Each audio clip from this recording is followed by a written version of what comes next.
Hello everyone and welcome to another Final Fantasy video. My name is Brian if you happen to be new around here, but if you're a part of this incredible 74,790 of you guys who've hit that subscribe button and taken a chance on my content, welcome in and welcome back. We talk a lot about games and a little bit about life here at the channel, and this video is a follow-up on that. We're going to be breaking down kind of the news story that was going around the internet, getting a lot of people from a lot of different sides all riled up based off of how Square-Enix has lost $2 billion. But that isn't the real story. What the real story ends up being is that the markets react. And we've covered this here on the channel before. And so in a way, like, this is the biggest nothing burger that I could see. This is a way of me telling you Square-Enix is on sale. And yes, it has lost value since the release of Final Fantasy 16, but that is how kind of markets respond. A lot of people have been putting in interesting takes on this, and so since we've covered here before, I think this is a good opportunity for me to sit down and tell you why everybody's really reading this in a wrong kind of way. Doesn't mean that I'm sure the Square-Enix board is happy and Square-Enix investors definitely not happy, but what does that mean for the future of Square-Enix? What does that mean for the future of their games? And what does it mean for the future of these exclusivity deals that they have been putting in place? I think a lot of things are changing, and so that's what we're going to explore in today's video. It kicks off with IGN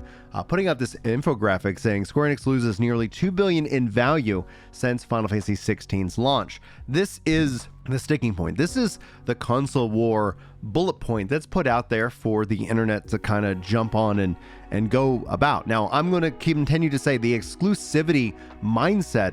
If you are anti-console wars but pro-exclusivity, you're not really anti-console wars. Like, those two things are diametrically opposed. You can either be like, the console wars are great, we should keep them going, or you should, and because if you're in that boat, you're the pro-exclusives boat.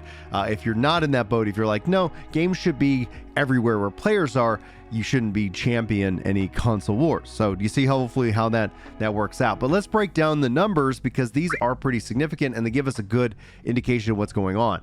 For the year-over-the-year, net sales is up 14% year-over-year. Profit, though, is down 66% year-on-year. That doesn't mean they didn't make money. It just means the amount of profit that they made is down.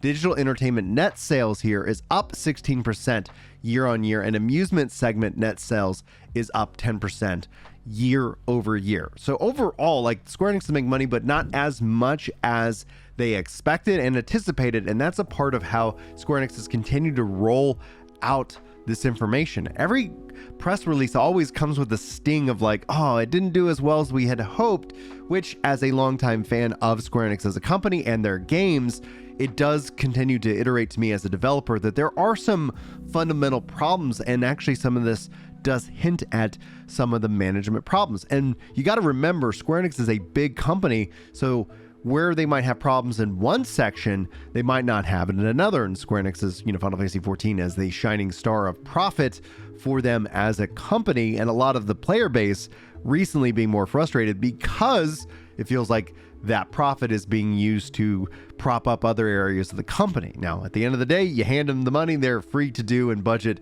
however they want accordingly. But we can see here over the course of the last several months that they have lost quite a significant, in their current value. Their high being 50, and at this time, at the time of the recording, they're at 37.6 for their shares.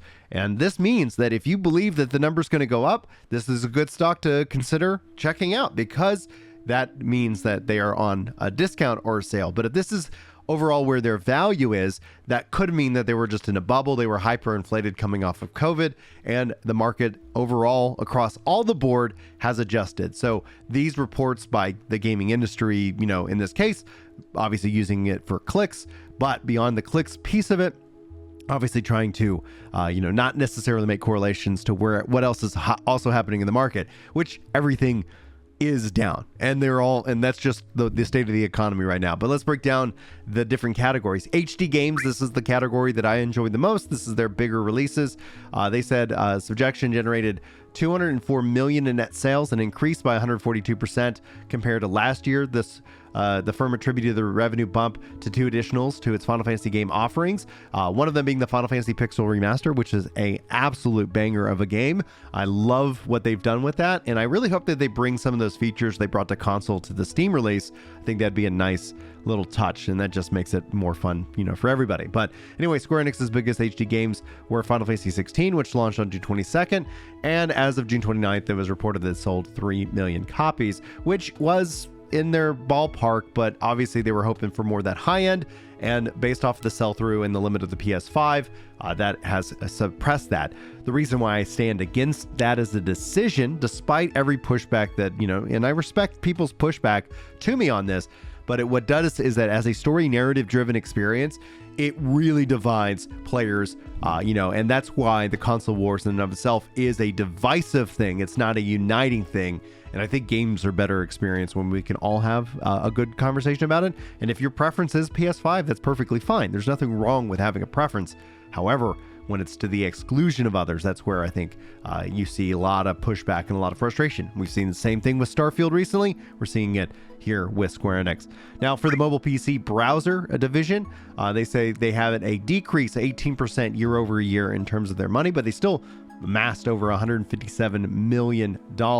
You have to look at this, though. What's interesting about the $157 million and the $204 million is the HD games take so much more money and effort. And if you factor out the release of Square Enix's Final Fantasy 16, I think you see this number drop dramatically, and you see the mobile PC browser division bringing in a huge chunk of money for probably a much less risky investment overall. Obviously, I think Final Fantasy 16 is a big hit, but that's one reason why you're going to see them shift away from more of these experimental titles and really lean into their established IP. Now, for the MMO division, Square Enix has made $77.3 million in revenue, representing a drop of 22% year over year, which is to be expected. This is not an expansion year. The expansion is actually set for next summer, so you'll see that tick up, and they're still making money based off of that reoccurring revenue from subscriptions. Obviously, Final Fantasy 14 and Dragon Quest 10 have decreased in sales, but I think, and will be interesting to see if Xbox helps make up any of that difference. And it also will be interesting to see from an analyst perspective how Final Fantasy 14 over the course of the time, based off of its story kind of driven requirement, is it able to attract new players in year 12, 14, 16, or are we going to start to see that investment being made into a new MMO to take place sometime in the next 6 to 7 years in that time frame? Now, according to the article, Continental Games analyst Shuriken Toto has told Bloomberg that Square Enix has a problem with their games output. These titles getting a 70% rating on Metacritic are just kind of okay, and that's just very forgettable, which is a pushback on a 7 being a good score. That's, following this back up to the IGN.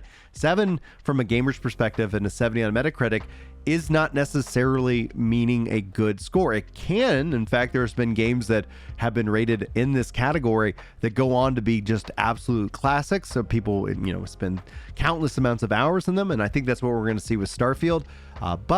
And while I'm actually somebody who enjoyed Forspoken, it was a clear $40 game and not a $70 experience. And this is an entitled gamer kind of perspective, right? Like, your dollars matter, and the cost of a game does impact the review score. So if you launched Forspoken as a $40 game, you could see that score, I think, and people enjoying it much more because that value to the entertainment is there. Now, on Twitter, Peter says, possible solutions to Square Enix's problems: stop making PlayStation-only exclusives. They don't sell enough to justify it. Embrace Xbox. Work marketing contracts with Xbox to build a fan base there. Release games day on PlayStation, Nintendo, Xbox, and PC, and just build awesome games. So let's break this down. Because he says, or you could just sell to somebody. And that's been a long rumored for Square Enix, but with the discount in price, they just became cheaper to acquire. And that's one thing people should always be aware of. If people are celebrating price drops, but also are against MMAs, market and acquisitions, then they're kind of also, again, diametrically opposed. I guess the cognitive dissonance that they go through is something where that's why I guess they rub against me the wrong way, because we are trying to focus here on the truth and what really is going on, as opposed to what the hype and what the general consensus, the conversation online is being had. Anyway, release games on PlayStation, Nintendo, Xbox, and PC. This costs more from a development perspective, so everybody should know that. Now, it's not necessarily a bad thing. It's much easier to release for just one platform. Every developer will tell you that because it's true. Now, cloud could be a huge thing on this, but yes, them excluding platforms, I think, is one of the things that leads to this divisiveness, that leads to this kind of overall frustration. And it's been so inconsistent that it's just mind-boggling. What I mean by this is, yeah, Final Fantasy Origins, but it was, that's everywhere. But then Pixel Remasters isn't. And so it always just kind of felt like it was, that there's just something weird about it. Now, we got a new CEO for Square-Enix, and I think that's going to be a huge offering. That's going to be a huge thing to see overall, but that still has to bear fruit. And we're seeing that with Final Fantasy 14 come to Xbox. We'll have to wait and see what that means for other games. I think Final Fantasy 7 Remake, Final Fantasy Pixel Remasters, obviously we're going to get a Nintendo State of Play today, Sony State of Play, Nintendo Direct. All of that is going to be interesting, and if there's any news and breaking excitement, I'll be sure to cover that here for you guys today as we get back into regular game news coverage. As a final thing to send you guys on your way, as we won't have a class dismissed today, Snap Blast Play says PlayStation is killing Square-Enix for Spoken exclusive, Final Fantasy 16 exclusive, Avengers exclusive DLC. The Avengers exclusive DLC just frustrated me. And that game, obviously, without its massive problems. And that kind of goes back into that within Square-Enix, it's a very inconsistent product that you end up getting, and I really hope that the company takes a look at the things and the development processes that are working for them and leans into that and changes the culture a bit, because we've seen people report that within the culture itself, it is so director driven, and that's why you end up having these different, levels of quality. And it would be nice to see Square Enix with a high quality bar that it tries to hit with each and every release. But this, again, back in the HD side of things, that costs money, time, and resources. And we got a lot to be excited about. Now, personally, very excited to see what they do with Dragon Quest 12, Dragon Quest 3 Remake. Hell, anything Dragon Quest. There's a couple Dragon Quests coming up here this month and this year, and so it's going to be an exciting time for me as a gamer and somebody who's a fan of Dragon Quest. But yeah, we'll have to keep you guys up to date on all of these developments here and more. Hopefully this video gave you some value, because yes, this is a kind of a news story, but at its surface, it isn't really what I feel is the right news story that's going around the interwebs. Hopefully we'll see Square Enix continue to develop and create incredible games, and as soon as with Final Fantasy 7 Rebirth and more, they have a lot, I think, in their holster. And when we see that they've been making these shifts over time, namely, it seems like they've been dropping their NFT approach, which I think is a good thing, and focusing it on, let's just make some really good games, and hopefully more people can play those same games. Anyway, guys, thanks so much for your time today. Hopefully you enjoyed the video. Hopefully I'll see you in the next one. But until then, take care.